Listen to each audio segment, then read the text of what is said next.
ದಾವಣಗೆರೆಯಲ್ಲಿ ಸಮರ್ಥ ಶಾಮನೂರು ನಾಮಪತ್ರ ಸಲ್ಲಿಸಿದ್ದಾರೆ. ಸಿಎಂ ಡಿಸಿಎಂ ಜೊತೆ ನಾಮಪತ್ರವನ್ನ ಸಲ್ಲಿಸಿದ್ದಾರೆ ಸಮರ್ಥ ಶಾಮನೂರು. ನಾಮಪತ್ರ ಸಲ್ಲಿಕೆಗೂ ಮುನ್ನ ಭರ್ಜರಿ ಮೆರವಣಿಗೆ ನಡೆಯಿತು. ಈ ಸಂದರ್ಭದಲ್ಲಿ ಸಂಸದೆ ಪ್ರಭಾ ಮಲ್ಲಿಕಾರ್ಜುನ್ ಜೊತೆಗಿದ್ರು. ಅವರ ನೇತೃತ್ವದಲ್ಲಿ ನಡೆದಂತಹ ಮೆರವಣಿಗೆಯ ದೃಶ್ಯವನ್ನ ನೀವು ನೋಡ್ತಾ ಇದ್ದೀರಿ. ಮಗ ಸಮರ್ಥ ಪರವಾಗಿ ತಾಯಿ ಪ್ರಭಾ ಮಲ್ಲಿಕಾರ್ಜುನ್ ಮತಯಾಚನೆಯನ್ನ ಮಾಡಿದ್ದಾರೆ. ಪ್ರಭಾ ಮಲ್ಲಿಕಾರ್ಜುನ್ ಅವರಿಗೆ ಹಲವು ಮುಸ್ಲಿಂ ಮುಖಂಡರು ಈ ಸಂದರ್ಭದಲ್ಲಿ ಸಾಥ್ ನೀಡಿದ್ರು. ಒಂದು ಕಡೆ ದಾವಣಗೆರೆ ದಕ್ಷಿಣದಲ್ಲಿ ಅಲ್ಪಸಂಖ್ಯಾತ ಸಮುದಾಯಕ್ಕೆ ಟಿಕೆಟ್ ಸಿಕ್ಕಿಲ್ಲ ಅನ್ನುವಂತಹ ಬೇಸರ ಇದೆ, ಬಂಡಾಯವೂ ಕೂಡ ಇದೆ. ಇದರ ನಡುವಿನಲ್ಲಿ ಪ್ರಭಾ ಮಲ್ಲಿಕಾರ್ಜುನ್ ನೇತೃತ್ವದಲ್ಲಿ ಸಮರ್ಥ ನಾಮಪತ್ರವನ್ನ ಸಲ್ಲಿಸಿದ್ದಾರೆ.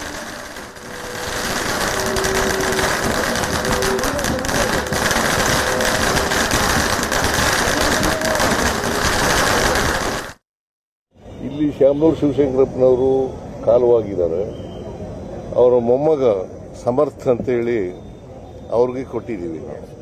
ಅದರಿಂದ ಕಾಂಗ್ರೆಸ್ ಪಕ್ಷ ಯಾವಾಗಲೂ ಕೂಡ ನುಡಿದಂತೆ ನಡೀತಕ್ಕಂಥ ಪಕ್ಷ, ಜನರ ವಿಶ್ವಾಸವನ್ನು ಗಳಿಸಿ ನಡೀತಕ್ಕಂಥ ಪಕ್ಷ. ಕಳೆದ ಬೈ ಎಲೆಕ್ಷನ್ನಲ್ಲೂ ಕೂಡ ನಾವು ಗೆದ್ದಿದ್ದೀವಿ. ಈಗ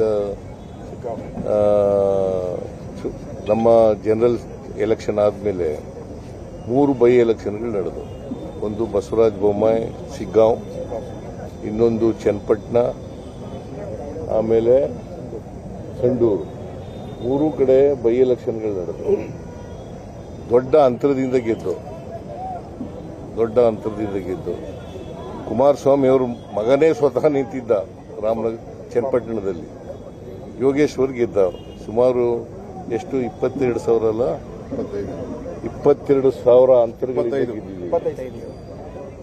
ಸಂಡೂರಿನಲ್ಲಿ 9,000 ಮಾತ್ರ ಅಂತರದಿಂದ ಗೆದ್ದಿದ್ದೀವಿ. ಮತ್ತೆ ಸಿಗ್ಗಾಂವ್ನಲ್ಲಿ 12,000 ಮತಗಳು. ಸಿಗ್ಗಾಂವ್ನಲ್ಲಿ ನಿಂತಿದ್ದವರು ಯಾರು? ಬಸವರಾಜ ಬೊಮ್ಮಾಯಿ ಅವರ ಮಗ ಬಿಜೆಪಿಯಿಂದ. ಮತ್ತೆ ನಾವು ಮುಸ್ಲಿಂ ಹಾಕಿದ್ದು ಪಠಾಣ ಅಂತೇಳಿ, ಅವರು ಗೆದ್ದಿದ್ದಾರೆ. 12,000 ಅಂತರದಿಂದ ಗೆದ್ದಿದ್ದೀವಿ. ಅಂದ್ರೆ ಜನ ನಮ್ಮ ಮೇಲೆ ವಿಶ್ವಾಸ ಇಟ್ಟಿದ್ದಾರೆ.